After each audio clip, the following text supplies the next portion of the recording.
the good morning, and I hope you are still up. Okay.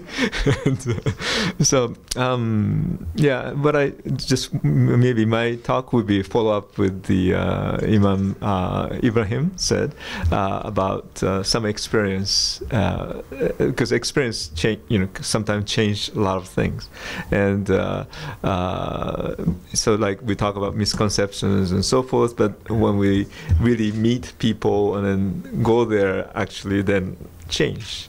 Image that you have before you go anywhere, have certain image, but once you get there, you really feel that's what it is.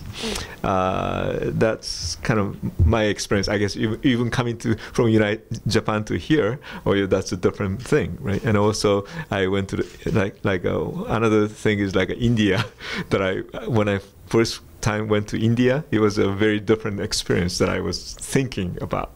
And then the same thing happened to the Turkey, first experience of Turkey last year. We actually went to June 10 to June 19 last year, and thanks to the help of the Imam Ibrahim. And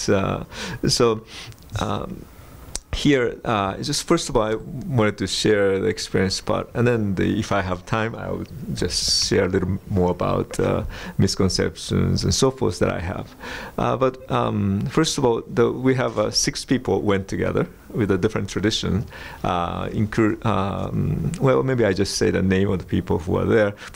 Many of them are actually associated with Buddhist Council of New York, and so the Chris Rain, who was the president at that time, and then myself, of course, and Judy Chen, who is a vice chair of the Buddhist Council, and then Venerable Dhammadippa and Venerable Sagarananda from his Chinese monastery, but also Theravada tradition, and Reverend Heijun Sunim, who is a Korean priest. So at least we have Vietnamese, orientation, Japanese, and it's pretty mixture with a different tradition went together.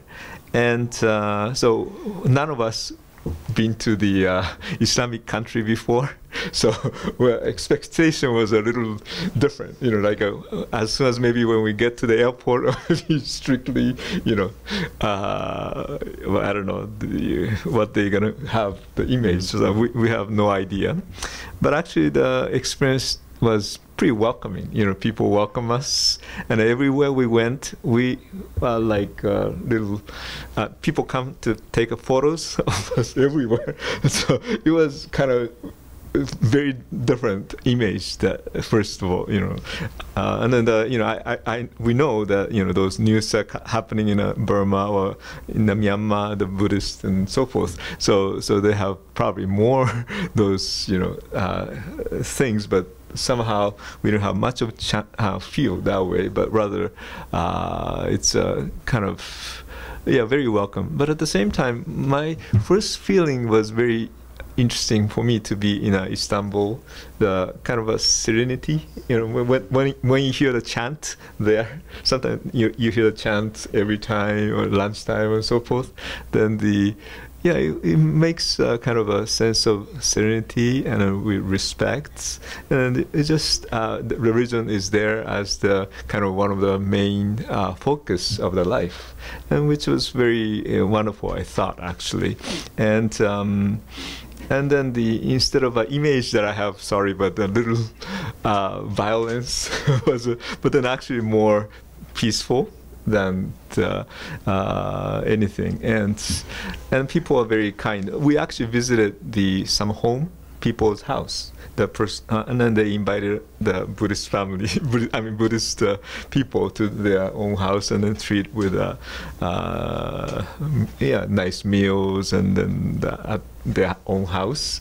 And so, but even at that time, it was a very interesting experience of value of the family, how much of they value the family and people care each other, and which is very wonderful things to see for me too.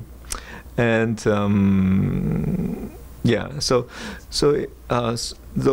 the experience that I have was sort of very different image that I have. The things that we learn, I think most of Buddhist people know about the Muslims or Islamic tradition is there's an image like in India, Buddhism was disappeared because of the invasion part of the Islam. So that's Muslim people, and then thousands of monks in Nalanda University, which was a main university in the 12th century. It's like thousands of, more than 10,000 people there or something, right? They're a big university, and then all of the people come. But then those all the monks are killed, and then after that, and then the fires last 3 months because of the library has all the books. And then those are all that's a part of the history. Like it says 1193 exact. And so that's sort of the image. And then because of that, people ask the question, why there's no Buddhism in India? Well, simply wiped out at that point. And then that particular part is always we learn, and that's the kind of things that I have. And then but then also actually we have a chance to talk to some of the local people. We on a street bazaar. We just visit a bazaar, and then he was talking about actually questioning about the situation in Burma and so forth. And then but then the interesting thing is, somehow I mentioned this particular fact, but then they don't know anything about, is this that? I mean, I feel like they never do anything bad or anything, like an image of the peace. I think that's what the practice currently, because when you talk about history, there are many fighting each other among the Buddhists. Bhante mentioned it. Mahayana, Theravada, they have some fights, and among the other place. So I guess the people mind change, and then the people now is practicing on the peace and so forth. So even like if you start talking about who is killed this and that, and then they feel like maybe that's something maybe in the past, so people don't think that way anymore. And so it was actually very interesting, actually, the conversation that we took place, because this person didn't know anything about that particular history, and then he felt, is that what happens and so forth. And at the same time, we ended up talking, maybe people kill the people is no good anyway. In the end, that's the kind of conversation finish. And but at the same time, I feel sometimes media itself create a lot of, as you mentioned it, perception is created by medias and so forth. And it is really the Buddhist and versus Islam, or is just simply the political situation, what's going on there. And but then how you frame it makes a big difference. And so the fact is somebody is killing somebody else, and then sometimes they're grouping this way and that.